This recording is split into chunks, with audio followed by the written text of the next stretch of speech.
Yeah, I'm here to talk about the current state of creation education. I assume because several of you refused, and that's why they came to me. But they asked me, and I said, sure, I'll do that. This is kind of an interesting one.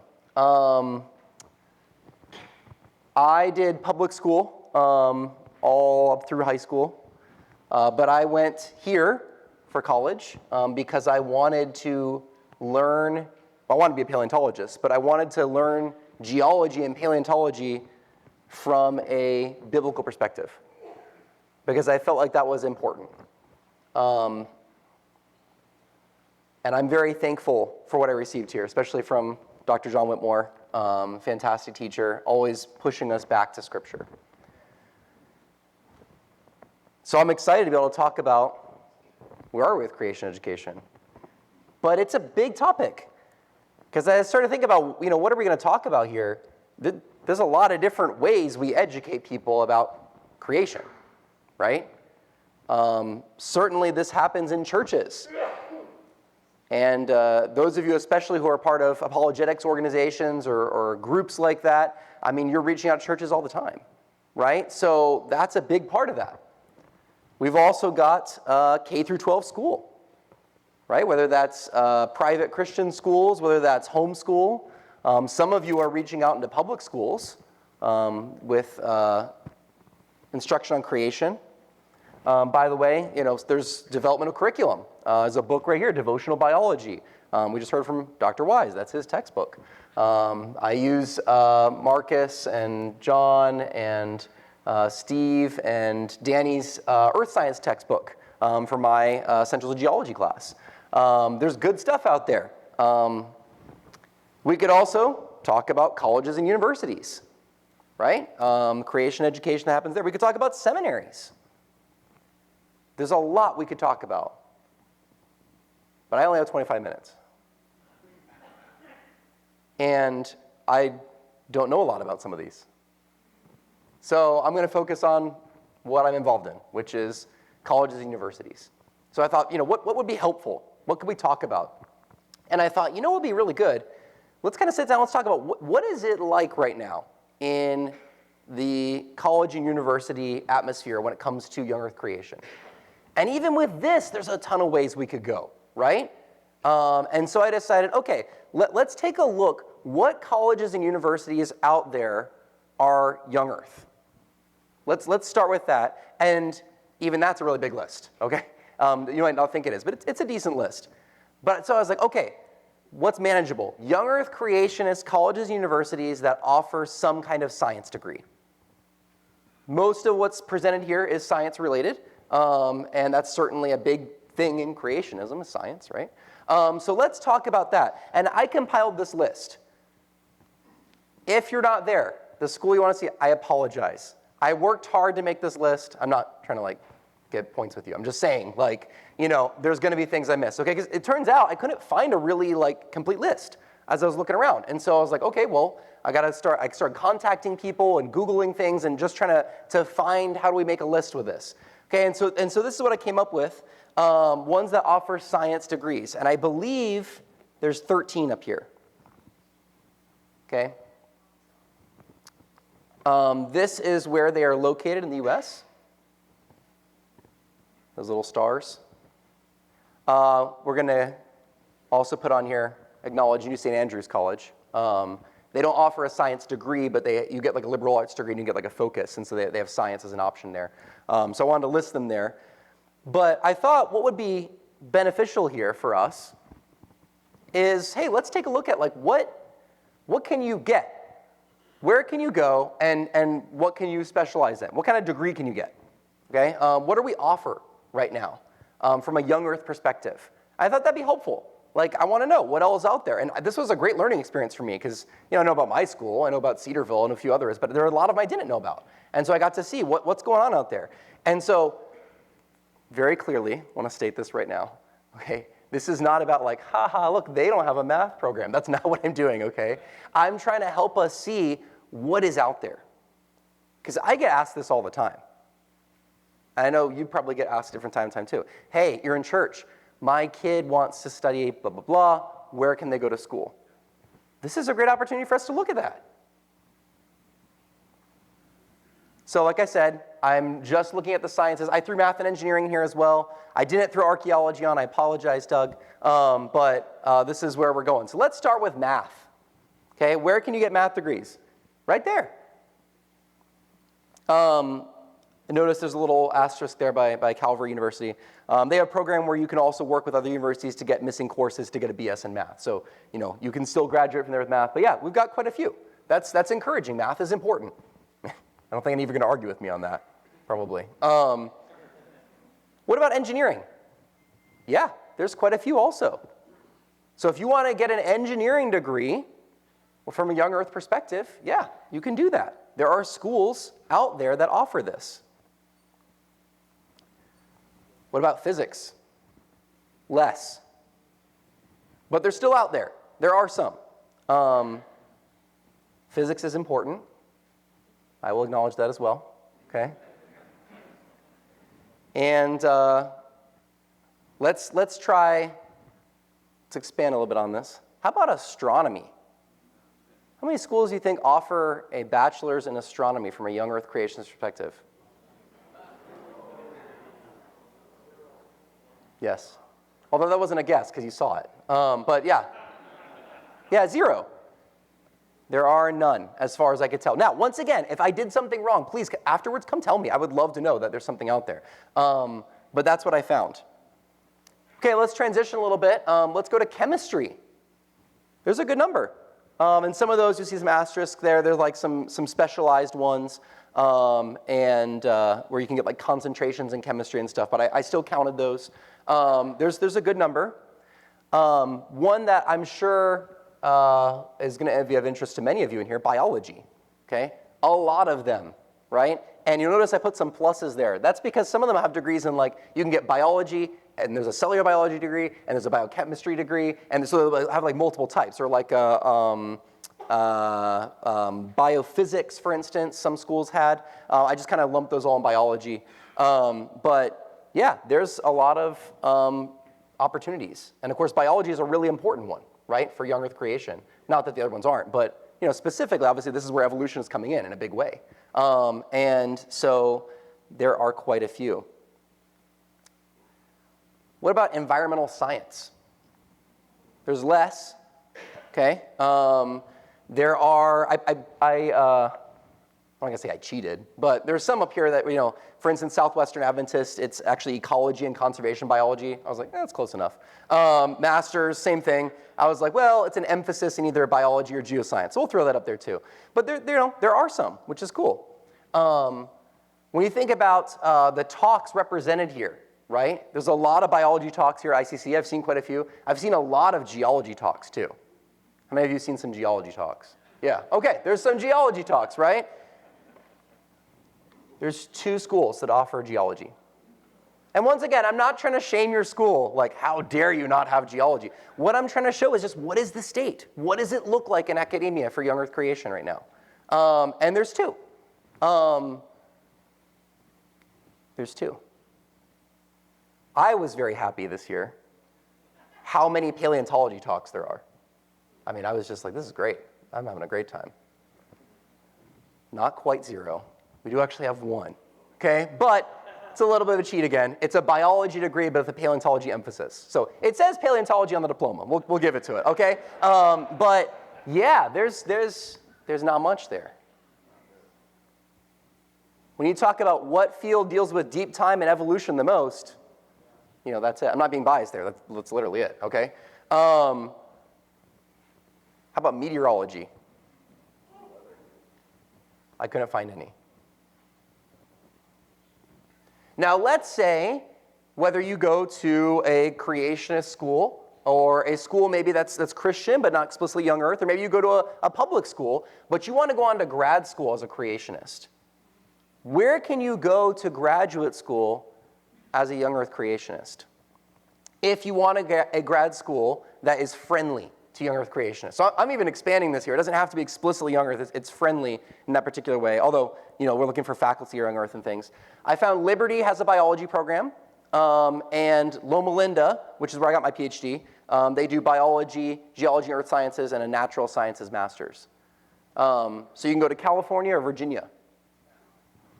That's it right there. Now, once again, if I missed one, I apologize. Like I said, please let me know. I want to know about it so I can recommend it to people. But that's what I found. Now, by the way, I should mention Loma Linda technically does have undergraduate programs as well in sciences, but they're very rarely used. That's why I didn't include them. So technically there's 14, but I didn't include them there. So that's kind of the state of what is young earth, what programs are at young earth creationist colleges and universities that have science programs. What kind of degrees can you get, and where could you go to graduate school that's very friendly to young earth? Now let's think about the impact. Because yeah, there's only 13 or 14 schools. That's not very many. I think we can say that. A lot of these, there aren't very many particular fields available. Are we having an impact research-wise? And ICC is a great opportunity for us to look at that question. I looked through the program. Once again, I may have missed one. I apologize. But I saw all of these schools represented by presentations here at ICC. That's exciting. And I'm including here students and faculty. But there are actually students here presenting at ICC. Undergraduate and graduate students. If you are an undergraduate or graduate student here presenting at ICC, stand up. Stand up. Okay. Thank you.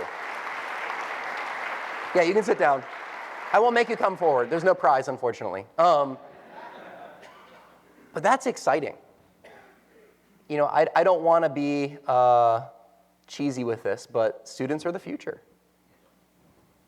I mean, that's why we're doing this, right? We're training them at these universities. We don't want to pour into people, right, with all this education and giving them a biblical perspective, and then there aren't people that go into the sciences. No, we want them to go into the sciences. So that's exciting to know that there are students already doing that. And many of the people here who are presenting not as students, but as graduates and onward, went to some of these schools, were trained at some of these schools. That's exciting. Now let's think about the future. What are we learning from this? What are we thinking about in the future? Let me say this first before I lead this idea of the students and research and those kinds of things. If you are a university or college professor, whether you're full-time or adjunct, I want to encourage you, invest in your students. I know sometimes it might feel like a job. You're getting up. You're teaching, okay, I gotta write that lecture. It's gonna be in 10 minutes, I know, grading can be hard, I get it. But they really are the future. And when you invest in them, not just in teaching, but in building relationship and in discipleship, your goal is not ultimately to make a geologist or make a physicist or make an engineer. Our goal is to point them toward Christ, right? It's to direct them in their field for how they can see and show the glory of God. That's exciting. That's a wonderful calling. And like I said, it may be difficult. When it's difficult in those times, I want to encourage you to remember that. And the same goes for those of you doing K through 12 education. The same goes for those of you who are parents raising children at home. The same goes for those of you who are grandparents, those of you who are in churches teaching people. Listen, even if you don't fit any of those categories, you can go and invest in the life of people who are going to go out into these fields. You can. Reach out to them in your church. Reach out to them where you know them. Be a mentor. And maybe you're here as a student, and you're like, I wish somebody would do that for me. I want some help. I want someone to do that. Hey, squeaky wheel gets the grease. Let your professors know. Let them know that you want to do research. Let them know that you want to spend time learning in a particular way, or spend time with them, go to church with them. Take that opportunity. Don't waste it. Because you're only in school for a certain amount of time, unless you end up teaching there and then you're there a long time. But as a student, you're only there for a particular part of time, and then you have to leave and go, and you don't get to go to chapel every day, or you don't get to do this or that, and take advantage of that. But let's also think about the future. How should we be thinking about creationist education in the future? What does it look like? What can we be doing? Hey, I'd love to see more young earth creationist colleges and universities. Absolutely. That would be fantastic. And I'd love to see ones that are currently young earth expand into science programs. That would be great too. I'd love for us to see international opportunities. Every school I talked about here is from the United States. Like, what can we do about creation education in other countries on the college level? I'd love to see that happen. I know that the Seventh-day Adventists do have some schools in other countries where there is some science education there, bringing another perspective. But I'd love to see more of this going on. What about in the US? If we go back and look at that map, there are some blank spots on that map. New England is blank. Central US, interestingly, pretty blank. Now, I mean, a lot of that's also population, Wyoming. I'm not offending, I hope, people from Wyoming, but it's like, 550,000 people in the state. So like, it's pretty sparse. I get that. You're not going to pop a college, in the middle of the state. But yeah, Texas. I didn't see anything in Texas. That's interesting. And then, I said Rocky Mountain states. There's, we get Wyoming, Colorado. More programs at young earth colleges. Yes. I'd love to see astronomy and meteorology. Now listen, I understand, most of the time these are fields that you get into in graduate school, same with paleontology and some other ones. But could we do some emphases, some focuses, where we're offering more of these kinds of classes for students to get them on that track? And I've had prospective students come and say, do you guys offer astronomy? Do you offer meteorology? Do you offer oceanography? They've asked me those things, and I'm like, we offer a class in it? Maybe, can we do more? Those of you with experience in these fields, can you reach out to schools? Can we create some more things here? And maybe that's more the idea, is also not just thinking about what we can do at the universities and colleges, but how can we better service students doing research and learning to become scientists at these schools, or mathematicians or engineers, or other kinds of scholars? There are already some groups that are offering funding for students doing research. I listed 2 here. I'm sure there's other ones. These are the 2 that came to mind immediately. Core Academy of Science has the Sanders Scholarship, which has been funding students in both undergraduate and graduate. And then also CRS has funding opportunities. And I'd love to see more of this. And people who are, if you're a qualified scientist and you've got a relationship at a university, yeah, go and talk to them. Hey, could I get a student to do research with me? What would that look like? Offer internships. Some of you who have different, places you work and things. Let's figure out how to get people more experiences, students more experiences before they head into graduate school or into the workforce. This is a big one. We need more careers for young earth creationist graduates. And with that, and this is going to get weird because I'm going to completely switch focus here, we need to rethink how we prepare students for success. Yes, obviously, biblically, we need to keep doing what we're doing, hopefully, okay, if we're doing it well. But I'm specifically talking about careers, okay? We would love every student who comes through in science program to go out and make amazing discoveries in science. But we know not all of them are going to go continue in science, and that's okay, right? I know there's many people in here, I'm sure, who, you did one field in college and you're doing something else now. That's fine. But I also don't want us preparing tons and tons of students to go out and do science, and then there aren't jobs for them. So there's 2 things to think about there that pop in mind immediately. One is, obviously, I'd love to see more jobs. And so that may come through different creationist ministries, that may come through churches, that may come through universities, labs, different things like that. But also, I think we need to be helping students, even on the undergraduate level, but especially in the graduate level, think about how their skills can be used in other kinds of ways. Thinking about how, your ability to do measure data and pay attention to details and use computers can be used in other kinds of fields. And not only, I think I want to say this, not only just in terms of, pure scientific research, but, I think about, for instance, geology. Most geologists aren't actively doing research. They're working for, oil or gas or coal or all kinds of other things going on, mining. A lot of our students are going to do that. Let's prepare them for that. Let's help them head that direction. It's a really, really important thing that we are taking those steps to be able to guide them toward some realistic views of careers. And I'm not saying don't walk up to a student and say, well, no, you're never going to do research. No, that's ridiculous. Encourage them to research. Research is great, regardless of whether they continue to do it after college or not. But we also don't want to just turn them loose and say, good luck. No, we want to help them. So let's keep brainstorming about how we can do that.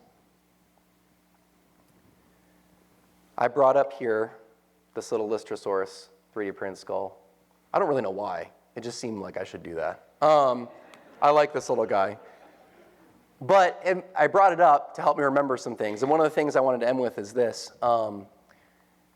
We said students for the future. Professors, parents, church members, take time to get to know these people, encourage these people as you encounter them, these students, pray for them. The reason that I make all these little 3D print models for class is not just because I enjoy it, because I do, it's fun. I do it because it makes it tangible.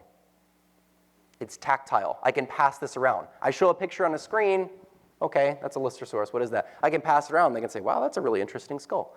They can touch it, they can see it. You're building that connection. We need to do the same thing with students. Whether, like I said, you're a teacher, or you're a parent, or you're in the church, that you're reaching out to them and you're saying, how can I pray for you? How can I help you? How can I encourage you in what you're doing? That's a wonderful way that we can make a difference for the future of creationism. Thank you.